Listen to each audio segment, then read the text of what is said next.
ইউহিব্বুকুমুল্লাহু ওয়া ইয়াগফির লাকুম যুনুবাকুম আল্লাহু গফুরুর রহিম।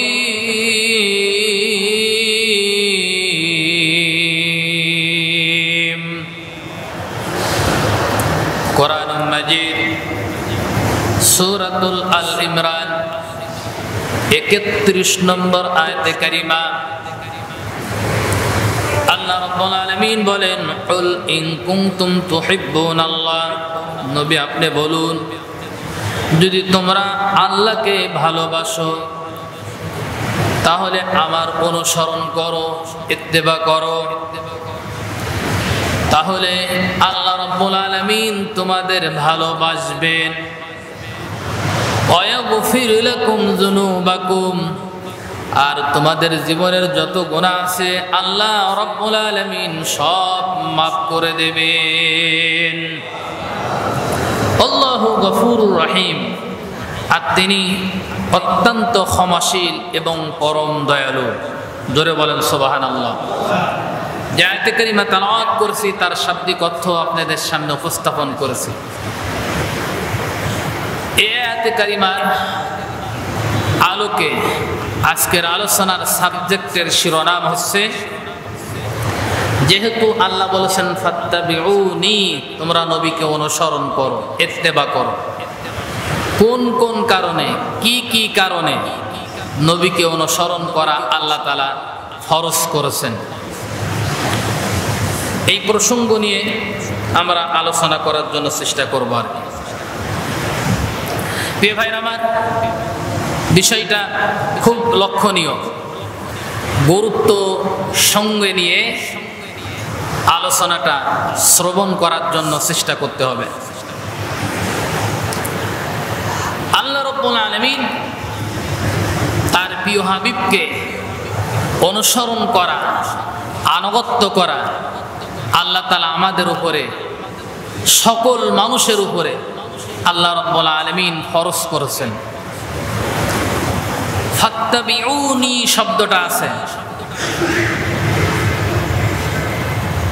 এখানে, ফাত্তাবিউনি শব্দটা দ্বারা ইত্তেবার কথা বোঝানো হয়েছে। যদি তোমরা নবীকে ভালোবাসো কথাটা শব্দ উচ্চারণ হতো তাহলে শব্দটা থাকতো হাব্বুন। হাব্বুন শব্দের শাব্দিক অর্থ হচ্ছে ভালোবাসা, কিন্তু এখানে আছে তাবউন শব্দটা, তোমরা নবীকে অনুসরণ করো। অনুসরণের মাধ্যমেই কেবলমাত্র আল্লাহ রাব্বুল আলামিনের নবীকে ভালোবাসা যায়। অনুসরণ না করলে নবীকে কখনোই ভালোবাসা যায় না। এজন্য সকল মানুষকে আল্লাহ রাব্বুল আলামিন উদ্দেশ্য করে বলতেছেন, আমার প্রিয় রাসূলকে সকল মানুষের জন্য আমি রাসূল করে প্রেরণ করেছি। এই অর্থে নবীকে অনুসরণ করা আল্লাহ তাআলা ফরজ করেছেন। যেমন আল্লাহ রাব্বুল আলামিন কোরআনে কারীমের মধ্যে বর্ণনা করতেছেন, কুল ইয়া আইয়ুহান নাসু ইন্নী রাসূলুল্লাহি ইলাইকুম জামিআ। কুল, হে নবী আপনি বলুন, ইয়া আইয়ুহান নাস, হে মানব মণ্ডলী, ইন্নী রাসূলুল্লাহি ইলাইকুম জামিআ, তোমাদের সবার জন্য আল্লাহ তাআলা আমাকে রাসূল করে প্রেরণ করেছেন। এই অর্থে রাসূলকে আনুগত্য করা আল্লাহ তাআলা ফরজ করেছেন। এরপর আল্লাহ রাব্বুল আলামিন বর্ণনা করতেছেন, ওমা আরসালনাকা ইল্লা রাহমাতাল লিল আলামিন, হে হাবিব, আর আমি তো তোমাকে বিশ্ববাসীর জন্য রহমত করে প্রেরণ করেছি। বিশ্ববাসীর জন্য যেহেতু রহমত করে প্রেরণ করেছেন, এই অর্থে আল্লাহ তাআলা রাসূলের আনুগত্য করা আল্লাহ তাআলা ফরজ করেছেন। কোন কোন অর্থে আল্লাহ তাআলা রসুলের অনুসরণ করা ফরজ করেছেন, তার একটা ক্লিয়ারেন্স অনেকগুলো পয়েন্ট আমি আপনাদের সামনে তুলে ধরব। 2 নাম্বার, আমরা বলেছি ওমা আরসালনাকা ইল্লা রাহমাতাল লিল আলামিন, হে রাসূল আমি আপনাকে বিশ্ববাসীর জন্য রহমত করে পাঠিয়েছেন। এজন্য যেই জায়গার মালিক আল্লাহ, সেই জায়গার রহমত হচ্ছেন বিশ্বনবী মুহাম্মদুর রাসূলুল্লাহ। আপনি আল্লাহর আনুগত্য করতে চাইলে রসুলের ইত্তেবা করা লাগবে। রসুলের আনুগত্য না করলে আল্লাহকে অনুসরণ করা হয় না, আল্লাহর ইত্তেবাও করা হয় না। রসুলের ইত্তেবা করার মানেই হচ্ছে স্বয়ং আল্লাহ তাআলার ইত্তেবা করা, আনুগত্য করা। এরপর আল্লাহ রাব্বুল আলামিন বর্ণনা করতেছেন, ইয়া আইয়ুহান নাবিয়্যু ইন্না আরসালনাকা শাহিদাও ওয়া মুবাশশিরাও ওয়া নাযীরা ওয়া দা'iয়ান ইলাল্লাহ। দৃষ্টান্ত ঠিক এরকম, হঠাৎ করে শোনা গেল কোথাও আলো নেই, বিদ্যুৎ নেই, আলো ধরানোর মতন কোনো অবস্থা কারোর জানা নেই। হঠাৎ করে সংবাদ শোনা গেল এলাকার এক জায়গায় একজনের বাড়িতে টিম টিম করে বাতি জ্বলতেছে। সব মানুষগুলো সংবাদ শুনে যদি তার বাড়িতে এসে ওই বাতি থেকে নিজেদের বাতি জ্বালিয়ে নেয়, আলো নেয়, তাহলে প্রথম যে বাড়িতে বাতি ছিল, আলো জ্বলতেছিল, ওই বাড়ির আলো কি কম পুড়ে যাবে নাকি? কারণ ল্যাম্পু থেকে, চেরাগ থেকে, বাতি থেকে আলো নিলে ওই আলো কখনো কম পড়ে না। ঠিক বিশ্বনবী গোটা পৃথিবীবাসীর জন্য এরকম আলো। তার আদর্শ থেকে, উসওয়াতুন হাসানা থেকে পৃথিবীর সব মানুষ যদি আলো নেয়, আদর্শ নেয়, কখনো কোনো দিন কোনো অবস্থায় নবীজির আদর্শ কম পড়ে যাবে না। এই জন্য এই অর্থে নবীজিকে অনুসরণ করা, আনুগত্য করা আল্লাহ তাআলা ফরজ করেছেন। 4 নম্বর, আল্লাহ রাব্বুল আলামিন নবীজিকে অনুসরণ করা ফরজ করেছেন।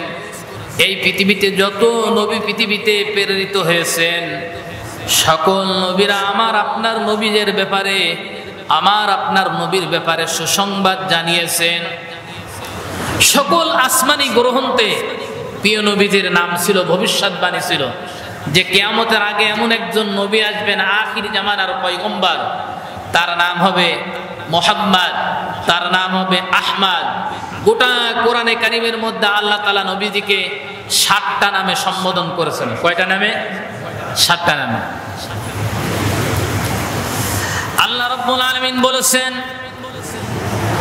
আহমদ, আবার বলেছেন মুহাম্মদ, বলেছেন তাহা, মুজাম্মিল, মুদ্দাসির, আব, ইয়াসিন। এই 7টা নামে আল্লাহ রাব্বুল আলামিন গোটা কোরআনে কারিমের মধ্যে নবীজিকে সম্বোধন করে রেখেছেন। কোথাও আল্লাহ রাব্বুল আলামিন নবীজিকে অন্যান্য নবীদের মতন ইয়া মুহাম্মদ বলে কখনো ডাকেন নাই। অন্যান্য নবীদেরকে যেমন বলেছেন ইয়া মুসা, ইয়া ইব্রাহিম, ইয়া ঈসা, ইয়া নূহ, ইয়া হুদ, ইয়া সালেহ, এরকম সম্বোধন করেছেন। কিন্তু আমার আপনার নবীকে আল্লাহ রাব্বুল আলামিন নাম ধরে কোরআনে কারিমের মধ্যে ডাকেন নাই। যেখানেই আল্লাহ রাব্বুল আলামিন মুহাম্মদ শব্দটা ব্যবহার করেছেন, তার আগে অথবা সামনের দিকে, পিছনের দিকে আল্লাহ রাব্বুল আলামিন রাসূলুল্লাহ শব্দটা যুক্ত করে দিয়েছেন।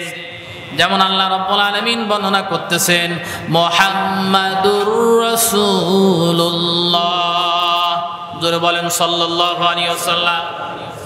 মুহাম্মদ একজন রাসূল, আগে অথবা পিছে রাসূল শব্দ যুক্ত করে দেওয়া হয়েছে। এজন্য হযরতে ঈসা আলাইহিস সালাতু ওয়াস সালাম তার উম্মতদেরকে জানিয়েছেন ইনজিলের মধ্যে আল্লাহর নবীর সুসংবাদ জানিয়ে আল্লাহ রাব্বুল আলামিন জানিয়েছিলেন, ইয়াতি মিন বাদি ইসমুহু আহমদ, তোমরা শোনো আমার পরে এমন একজন নবী আসবে যার নাম হবে আহমদ। এই অর্থে নবীজিকে অনুসরণ করা আল্লাহ রাব্বুল আলামিন আমাদের উপরে ফরজ করেছেন।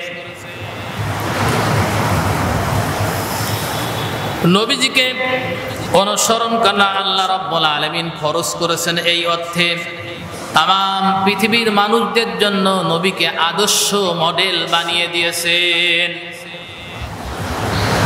যেমন আল্লাহ রাব্বুল আলামিন কোরআনে কারীমের মধ্যে বর্ণনা করতেছেন, লাকাদ কানা লাকুম ফি রাসূলিল্লাহি উসওয়াতুন হাসানাহ লিমান কানা ইয়ারজুল্লাহা ওয়াল ইয়াউমাল আখিরা ওয়া যাকারাল্লাহা কাসীরা। লাকাদ কানা লাকুম ফি রাসূলিল্লাহি, অবশ্যই তোমাদের জন্য রাসূল সাল্লাল্লাহু আলাইহি ওয়াসাল্লামের জীবন চরিত্রের মধ্যে তোমাদের জন্য রয়েছে উত্তম আদর্শ। এজন্য পৃথিবীর অন্য কোন মানুষের আদর্শ গ্রহণ করা, অনুসরণ করা, মেনে নেওয়া মুসলমানদের জন্য জায়েজ না, এটা হারাম। এটা কি? হারাম। এই অর্থে রাসূলকে অনুসরণ করা আল্লাহ তাআলা ফরজ করেছেন, ইত্তেবা করা, অনুসরণ করা, আনুগত্য করা আল্লাহ তাআলা ফরজ করেছেন।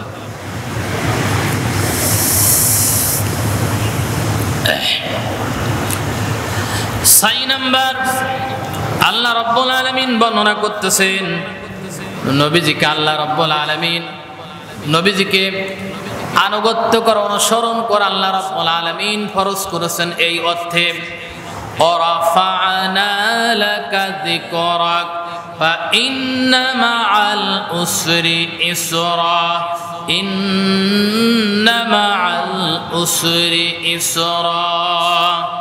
ওয়ারাফা'না লাকা যিকরাক, ও নবী আপনার সম্মানকে সবার উপরে আমি মর্যাদাশীল করে দিয়েছি। জোরে বলেন সুবহানাল্লাহ।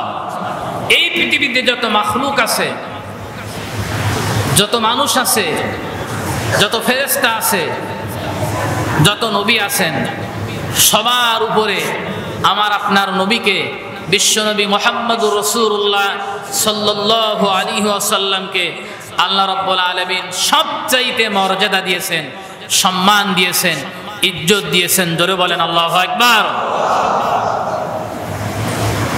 নবীর চাইতে সম্মানশালী ব্যক্তিকে আর কেউ আছে? আর কেউ কোনোদিন ছিল না, কোনোদিন হবেও না। কিন্তু আমরা দেখেছি এই পৃথিবীতে অনেক সময় অনেক আলেমদেরকে এত মর্যাদা দিতে গিয়ে এমন এমন বক্তব্য আমরা উপস্থাপন করে থাকি, আবার এরকম চোখ আংরাও করি যে উনি আমাদের তালই হয়। কি হয়? তাওই হয়। কেউ যদি তার উপরে চোখ আংরা করে তাহলে তার চোখ তুলে নেওয়া হবে। এরকম বক্তব্য আমরা আলেমদের মুখ দিয়ে ইদানিং শুনতে পাচ্ছি। নামটা আমরা বলেই দিই, ফরিদউদ্দিন মাসুদ গণজাগরণ মঞ্চে অবস্থান করে নিজেকে পরিচয় দিয়ে বলেছিলেন, আমি পৃথিবীতে সবচাইতে বড় পুণ্যের কাজ করেছি, নেকির কাজ করেছি গণজাগরণ মঞ্চে আমি অবস্থান করে এসে। এর চাইতে পুণ্যের কাজ আর ছিল না। একজন আলেম হিসেবে তিনি ওই সময় 13 সালে হেফাজতের আন্দোলনকে ঠেকানোর জন্য শাহবাগে এসে তিনি এই বক্তব্য দিয়েছিলেন এবং নিজামী সাইদি, আল্লামা দেলোয়ার হোসেন সাইদি সাহেবকে সরাসরি তিনি ফাঁসি চেয়েছিলেন ময়দানে দাঁড়িয়ে। এরকম ব্যক্তি আজকে আমরা কি দেখতে পাচ্ছি আর কি। পৃথিবীতে কোন আলেমের সঙ্গে কোন আলেম যদি বিয়াদবি করে সেটা সাধারণত বিয়াদবির থেকে যায়, সেটা সাধারণত কি বিয়াদবি থেকে যায়। কিন্তু কোন ব্যক্তি যদি নবীর সঙ্গে বিয়াদবি করে সেটা আর বিয়াদবি থেকে না, সেটা কুফরিতে শামিল হয়ে যায়।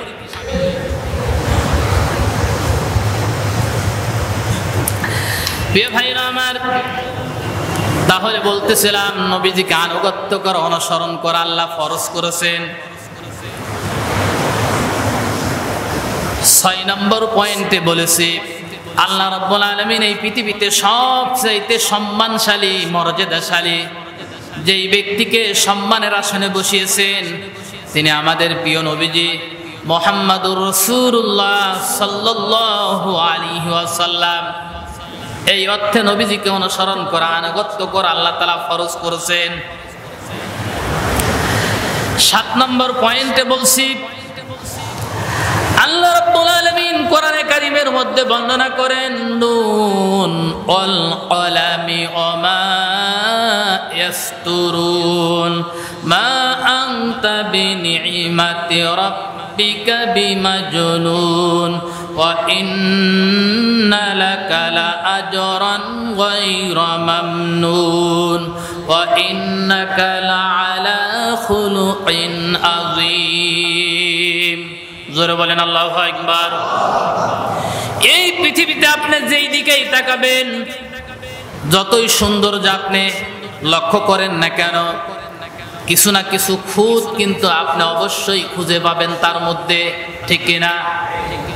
এই পৃথিবীতে যত বড় আল্লামা হোক, যত বড় মাওলানা হোক, হাফেজ হোক, যত বড় ব্যক্তিত্ব সম্পন্ন হোক না কেন তার মধ্যে কিছু না কিছু খুঁত অবশ্যই আছে। জোরে বলেন ঠিক কিনা? কিন্তু আমার নবী বিশ্ব নবী মুহাম্মদুর রাসূলুল্লাহর চরিত্রের মধ্যে বিন্দু পরিমাণ কোনো খুঁত নেই। জোরে বলেন সুবহানাল্লাহ। ওয়া ইন্নাকা লাআলা খুলুকিন আযীম। ও নবী আমি আপনার সার্টিফিকেট দিচ্ছি, সনদ দিচ্ছি। ইউনিয়ন কাউন্সিলে গেলে সনদপত্র পাওয়া যায় না নাগরিকত্ব সার্টিফিকেট চেয়ারম্যান সাহেব দিয়ে বলেন আমার জানা মতে ইনি অত্যন্ত কে ভালো লোক, এই কথা বলে নিজে সিগনেচার করে দেয়। সেটা হোক চোর, সেটা হোক ডাকাত বা অন্য কোনো ত্রুটিও যদি তার মধ্যে থেকে থাকে নাগরিকের কারণে চেয়ারম্যান সাহেব এই সনদপত্র দিয়ে থাকে।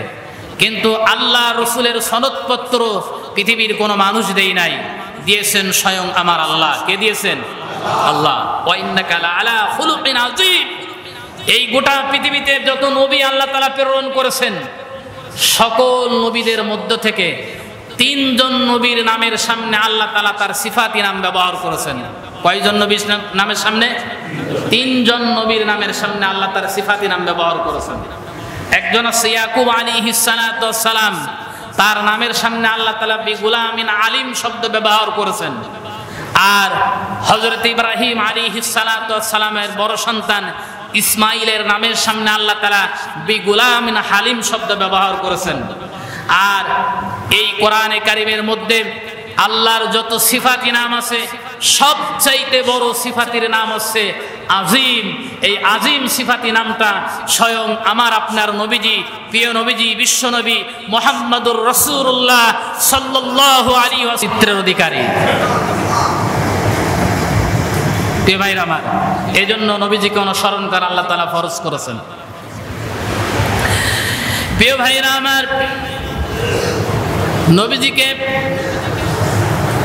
8 নম্বরের পয়েন্ট বলতেছি, নবীজিকে আল্লাহ রাব্বুল আলামিন এই জন্য অনুসরণ করা ফরজ করেছেন। আমার আল্লাহ রাব্বুল আলামিন কোরআনে কারীমের মধ্যে বর্ণনা করতেছেন ইন্নাল্লাহা ওয়া মালাইকাতাহু ইউসাল্লুনা আলান নাবিয়্যি ইয়া আইয়ুহাল্লাযীনা আমানু সাল্লু আলাইহি ওয়া সাল্লিমু তাসলিমা।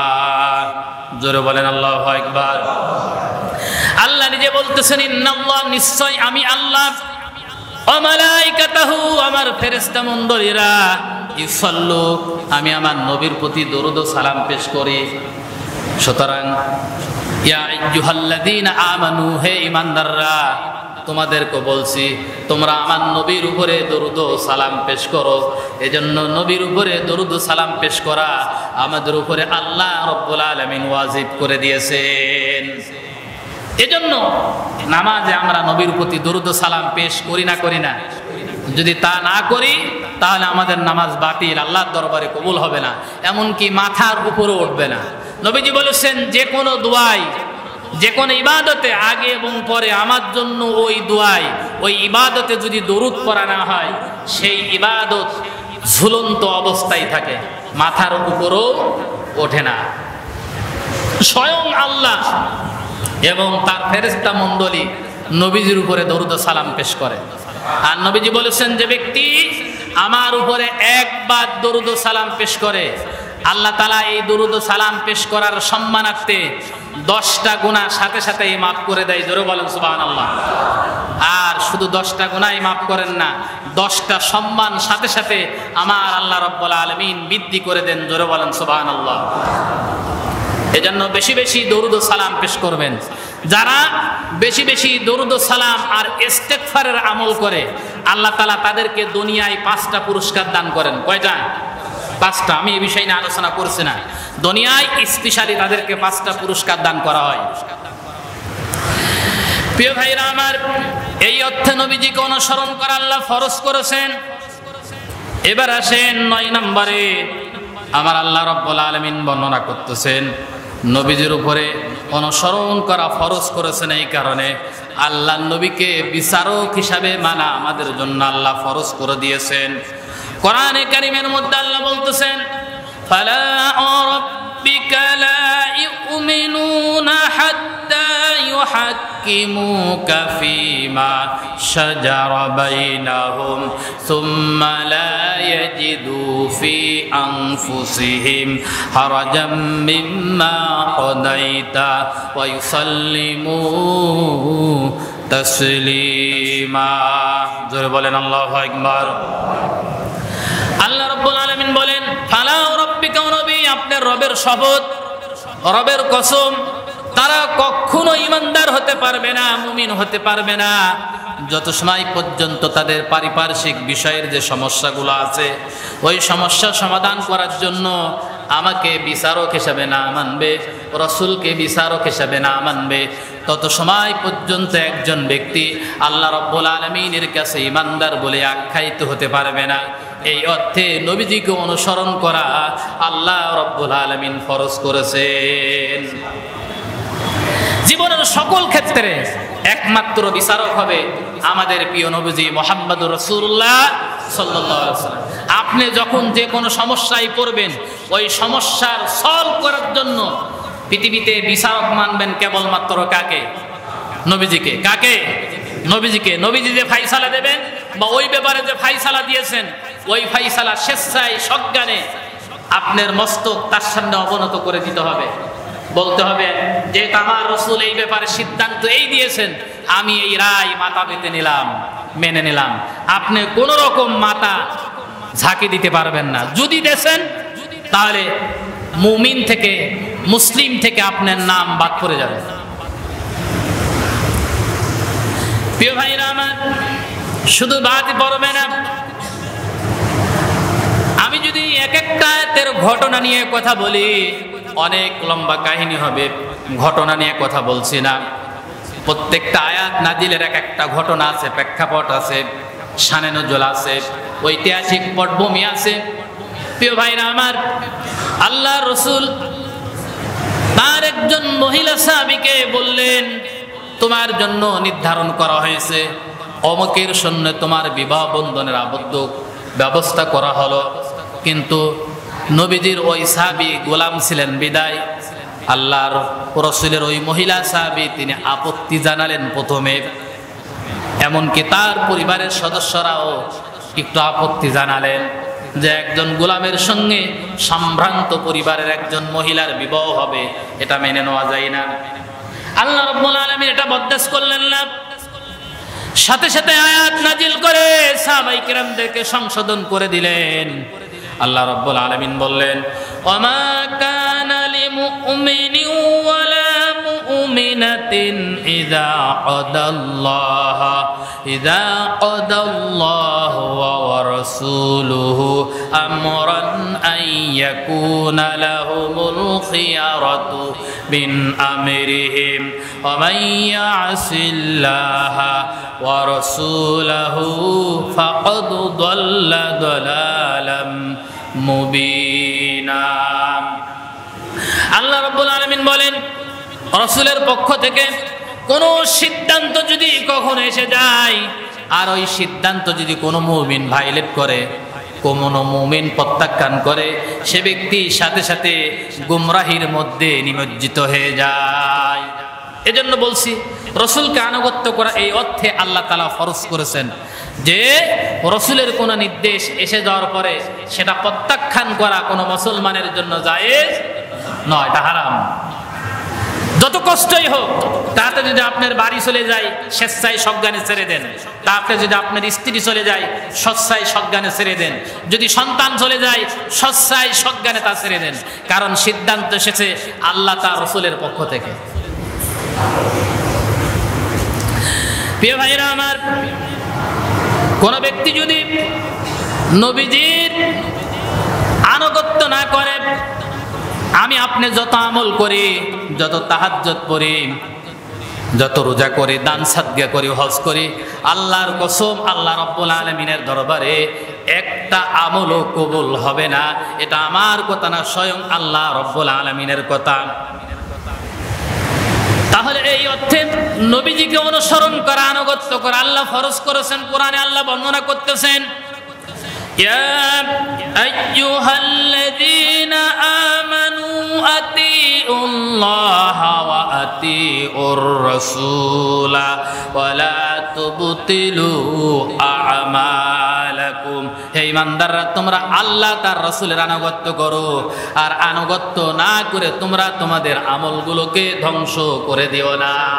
কোন ব্যক্তি যদি স্বেচ্ছায় সজ্ঞানে, হুশ আছে, এই মুহূর্তে শরীয়তের কোন বিধান তার উপরে চলে এসেছে, সেই মুহূর্তে আল্লাহ এবং তার রাসূল যে সিদ্ধান্ত জানিয়েছেন, ওই সিদ্ধান্ত, ওই আনুগত্য যদি সে ব্যক্তি না করে, তার জীবনে যত আমল করেছেন এক আমল, একটা আমল আল্লাহর দরবারে থাকবে না, সাথে সাথে আমলনামা থেকে সব নেকির কাজ ধূলিসাৎ হয়ে যাবে। কে বলতেছেন?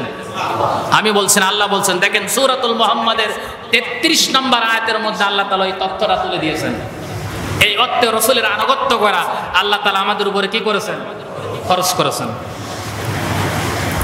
প্রিয় ভাইরা আমার, আল্লাহ এই অর্থে রসুলের আনুগত্য করা আমাদের জন্য ফরজ করেছেন, কারণ আমরা এমন নেতার আনুগত্য করি যেই নেতার আমলনামায় একটা গুনাহ নাই। জোরে বলেন সুবহানাল্লাহ। অথচ আল্লাহ নবী জীবনের সবচাইতে বেশি ইস্তেগফার করতেন। মা আয়েশা সিদ্দিকা রাদিয়াল্লাহু তাআলা আনহা নবীজিকে জিজ্ঞাসা করে ফেললেন, ইয়া রাসূলুল্লাহ, সূরা ফাতির শুরুতে আল্লাহ রাব্বুল আলামিন আপনার ব্যাপারে জানিয়েছেন, লিয়াগফিরা লাকাল্লাহু মা তাকদ্দামা মিন যামবিকা ওয়া মা তাআখারা ওয়া ইউতিম্মা নি'মাতাহু আলাইকা ওয়া ইয়াহদিয়াকা সিরাতাম মুস্তাকিমা। জোরে বলেন আল্লাহু আকবার। কোরআনে কারীম সূরাতুল ফাতহার 2 নম্বর আয়াত।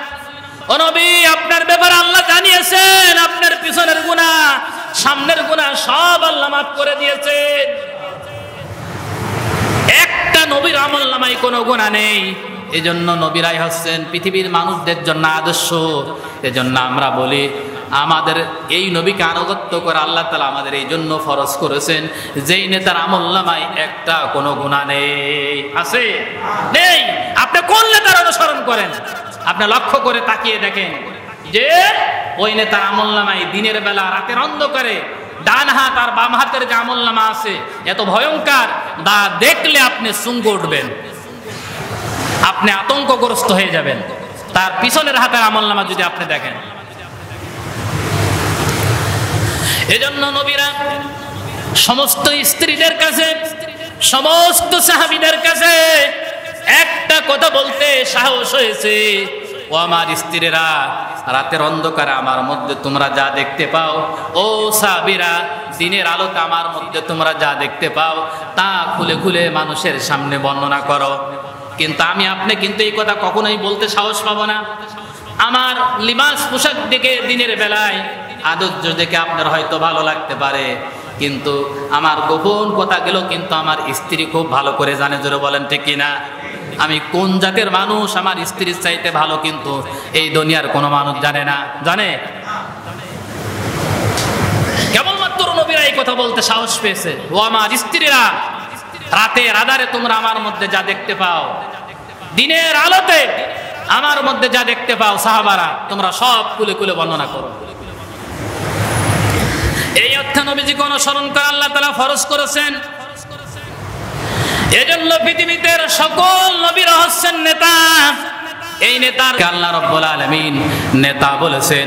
এজন্য আমরা স্লোগান দেওয়ার সময় বলি, আমার নেতা তোমার নেতা, চিল্লাই বলেন, জোরে বলেন মোস্তফা, বিশ্বনবী মোস্তফা, এই কথাই আমরা বলি। এই স্লোগান পৃথিবীর কোন মানুষের দোয়া না, এই স্লোগান স্বয়ং দিয়েছেন কে? আল্লাহ দিয়েছেন। দেখেন কোরআন শরীফে আয়াত আছে এর উপর, সূরাতুল আম্বিয়া ৭৩ নম্বর আয়াত, وَجَعَلْنَاهُمْ أَئِمَّةً يَهْدُونَ بِأَمْرِنَا وَأَوْحَيْنَا إِلَيْهِمْ فِعْلَ الْخَيْرَاتِ وَجَعَلْنَاهُمْ أَئِمَّةً, আমি প্রতি যুগে যত নবী প্রেরণ করেছি সমসাময়িক জাতির জন্য, নবীদেরকে আমি ওই জাতির জন্য নেতা বানিয়ে দিয়েছি। কি বানিয়ে দিয়েছি? নেতা। নেতা মানতে লজ্জা হয়? এই যে অমুক নেতা তমুক নেতা, অমুক নেতার চরিত্র ফুলের মতো পবিত্র যখন আপনি বলেন, এই কথাটা আদৌ গ্রহণযোগ্য? এই স্লোগানটা শুধুমাত্র একজন ব্যক্তির জন্য প্রযোজ্য, তিনি হচ্ছেন মুহাম্মদুর রাসূলুল্লাহ সাল্লাল্লাহু আলাইহি ওয়াসাল্লাম। এছাড়া এই স্লোগান অন্য কারো দোয়ার জন্য আমাদের জন্য অনুমোদন দেওয়া হয়নি। এই অর্থে নবীজিকে অনুসরণ করা আল্লাহ তাআলা ফরজ করেছেন। প্রিয় ভাইরা আমার, এবার আমি প্রশ্ন করি, কিয়ামতে আল্লাহ রসুলের শাফায়েত আমরা পেতে চাই না চাই না? যদি কোন উম্মত রসুলের শাফায়েত পেতে চাই, এই অর্থে রসুলের আনুগত্য করা আল্লাহ তাআলা আমাদের উপরে ফরজ করেছেন। কারণ কিয়ামতে রসুলের শাফায়েত ছাড়া কোন ঈমানদার আল্লাহর দরবার থেকে মুক্তি পাবে না। আল্লাহ নিজে বলতেছেন, রব্বানা ওয়া আতিনা মা ওয়া'আদতানা আলা রুসুলিকা ওয়া লা তুখজিনা ইয়াওমাল কিয়ামা ইন্নাকা লা তুখলিফুল মিআদ। হে আমাদের রব, আর আপনি আমাদেরকে তা প্রদান করুন যা ওয়াদা আপনি আমাদের কাছে করেছেন। আল্লাহ আমাদের কাছে গোটা কোরআনে কারিমে 25টা ওয়াদা করেছেন। জোরে বলেন কয়টা? ওই 25টা ওয়াদার একটা ওয়াদা কিয়ামতের ময়দানে তার উম্মতের জন্য, আল্লাহর বান্দার জন্য, রাসূল তার উম্মতের জন্য আল্লাহর দরবারে সুপারিশ করার অনুমোদন দেবেন, স্বীকৃতি দেবেন। রাসূল যখন মাকামে মাহমুদের সিজদায় পড়ে থাকবেন, তখন আল্লাহ রাসূলকে আল্লাহ রাব্বুল আলামিন ডাক দিয়ে বলবেন, হাবিব, আজকে কাদার দিন নয়, মাথা উঠান, আপনি এখন যা বলবেন তাই মঞ্জুর হয়ে যাবে। জোরে বলেন আল্লাহু আকবার। যা বলবেন তাই মঞ্জুর হয়ে যাবে। এখন আল্লাহ রাসূল মাথা তুলে দাঁড়াবেন, যার ব্যাপারে সুপারিশ করবেন আল্লাহ সেটাই কি করবেন? মঞ্জুর করে ফেলবেন। আল্লাহ রাসূলকে এজন্য শরীয়তপূর্ণ নেতা বলা হয়, সারে শরীয়তপূর্ণ নেতা। তিনি হা বললে হা হয়ে যায়, না বললে কি হয়ে যায়? না হয়ে যায়, হারাম হয়ে যায়। প্রিয় ভাইরা আমার, এছাড়াও পৃথিবীর এই জগৎ ছেড়ে দিয়ে আমাদেরকে একদিন পরপরে জমা দিতে হবে, হাজিরা দিতে হবে। তার প্রথম মঞ্জিল আছে কবর। প্রথম মঞ্জিল কি? কবর। ওমাই ওয়ারাহিম বারযাকুন ইলা ইয়াউমি ইউবাসুন। কোরআন কবরকে বারযাক বলেছেন। কি বলেছেন? বারযাক বলেছেন। কোরআনে বারযাক সম্পর্কে, কবর সম্পর্কে অনেক আলোচনা এসেছে। পৃথিবীতে আল্লাহ রাসূল জীবিত থাকা অবস্থায় সাহাবায়ে কিরামদেরকে বলেছেন, মানুষের জীবনের জন্য কবরটা সবচেয়ে ভয়ঙ্করতম জায়গা। আর এই ভয়ঙ্করতম জায়গায় যদি কোনো ব্যক্তি নিরাপদ থাকতে চায়, এই ভয়ঙ্করতম জায়গায় যদি পৃথিবীর কোনো মানুষ যদি নিরাপদ থাকতে চায়, তাহলে যেন সে আল্লাহ রাসূলের আনুগত্য করে। কারণ 3 নম্বর প্রশ্ন করা হবে, ওমা নাবিয়্যুকা, তাই তো? ওমান নাবিয়্যুকা, তোমার নবী কি ছিল? উত্তর দিতে না পারলে সেখানে নিস্তার হবে না, সাথে সাথে এই পানিশমেন্ট শুরু হয়ে যাবে। প্রিয় ভাইরা আমার, এবারে আল্লাহ তাআলা রাসূল সাল্লাল্লাহু আলাইহি সাল্লামের আনুগত্য ফরজ করেছেন এই অর্থে যে আল্লাহ রাব্বুল আলামিন নবীজিকে এবং আল্লাহর নামের সামনে, নবীজির নামের সামনে আল্লাহ তাআলা আতি শব্দ ব্যবহার করেছেন। কি শব্দ ব্যবহার করেছেন? আতি শব্দ ব্যবহার করেছেন। ইয়া আইয়ুহাল্লাযীনা আমানু আতিউল্লাহ ওয়া আতিউর রাসূল। হে ইমানদাররা তোমরা আল্লাহর আনুগত্য করো, রাসূলের আনুগত্য করো। এই আতি শব্দ দ্বারা নির্দিষ্ট করে দিয়ে একথা আল্লাহ তাআলা আমাদেরকে জানিয়ে দিয়েছেন, আল্লাহ এবং রাসূলের আনুগত্য করার ব্যাপারে কোনো প্রশ্ন তোলা যাবে না। এখন সে সময়টা আসছে আমাদের সামনে।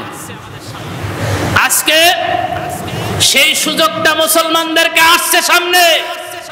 এই সুযোগটা যদি কাজে না লাগায়, আল্লাহ রাসূলের আনুগত্যের মাধ্যমে এই দেশে আগামী দিনে ইসলাম দেশে বিজয় হোক, কোরআন বিজয় হোক, এটা যদি আমরা না চাই তাহলে আমাদের চাইতে হতভাগার জাতি কেউ হতে পারে।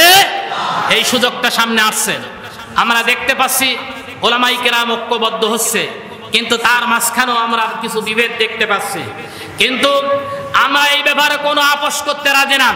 কোন ওলামায়ে কেরাম যদি এই জাতিকে ঐক্যবদ্ধ হওয়ার ব্যাপারে যদি কোনো ভীতি বা আতঙ্ক ছড়ায়, কোনো মতপার্থক্য সৃষ্টি করে, তাহলে আমরা আলেম ওলামা ওই সমস্ত ওলামায়ে কেরামদের মুখোশ এই জাতির সামনে ওপেন ভাবে আমরা খুলে দেবো। যারা বলেন ঠিক কিনা?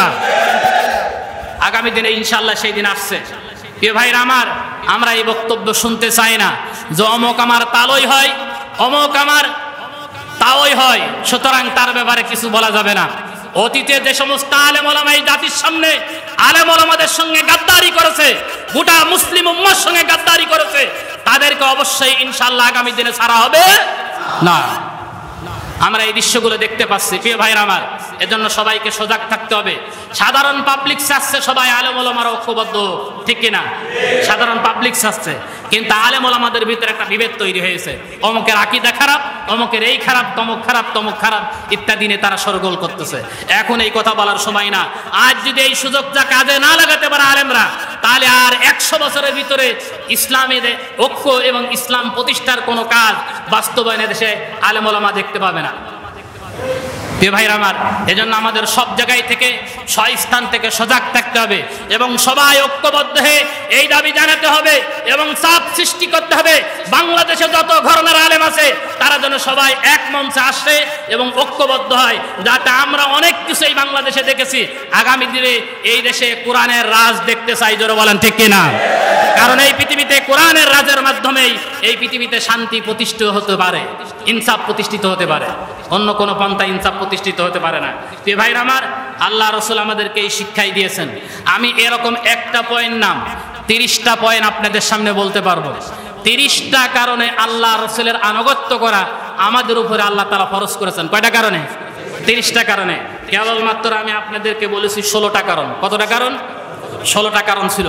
তার প্রথম যে আয়াতটা দিয়ে শুরু করেছিলাম, কুল ইন কুনতুম তুহিব্বুনাল্লাহ, হে রাসূল আপনি বলুন, যদি তোমরা আল্লাহকে ভালোবাসতে চাও, যদি তোমরা আল্লাহকে ভালোবাসতে চাও, তাহলে আমি আল্লাহ তাআলা তোমাদেরকে নির্দেশ দিচ্ছি, তোমরা রাসূলের আনুগত্য করো। নির্দেশ দিচ্ছেন কে?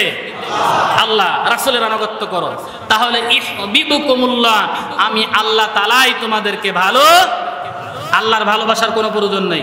প্রয়োজন আছে? আল্লাহর ভালোবাসার কোনো প্রয়োজন নেই, বরং আল্লাহ আমাদেরকে ভালোবাসবেন যদি আমরা রাসূলের আনুগত্য করতে পারি। আর এই আনুগত্য করলে আমাদের কি লাভ হবে? আল্লাহ আয়াতের মাঝের অংশ বলেছেন ইয়াগফির লাকুম। যারা গ্রামার বোঝেন, সেটা আরবি হোক, বাংলা হোক, ইংরেজি হোক, ইয়াগফির এটা মুজারে, বর্তমান, ভবিষ্যৎ, প্রেজেন্ট, ফিউচার। তার মানে ইয়াগফির লাকুম, যে ব্যক্তি যখন থেকে সিদ্ধান্ত নেবে রাসূলের আনুগত্য করার ব্যাপারে, আল্লাহ তাআলা তখন থেকেই তার জীবনের সমস্ত গুনাহ খাতা আল্লাহ তাআলা মাফ করে দেবেন। এই ওয়াদা আল্লাহ তাআলা কোরআনে করেছেন। জোরে বলেন সুবহানাল্লাহ। আল্লাহর ওয়াদা মিথ্যা হয়? মিথ্যা হয় না। ইয়াগফির লাকুম যুনুবাকুম, তাহলে আমি আল্লাহ তাআলা তোমাদের জীবনের সব গুনাহ কি করব? মাফ করে দেব। আল্লাহ তাআলা আমাদের সবাইকে কবুল করুন। জোরে বলেন আমিন। যারা কাবলা জামা পড়েন নাই তারা কাবলা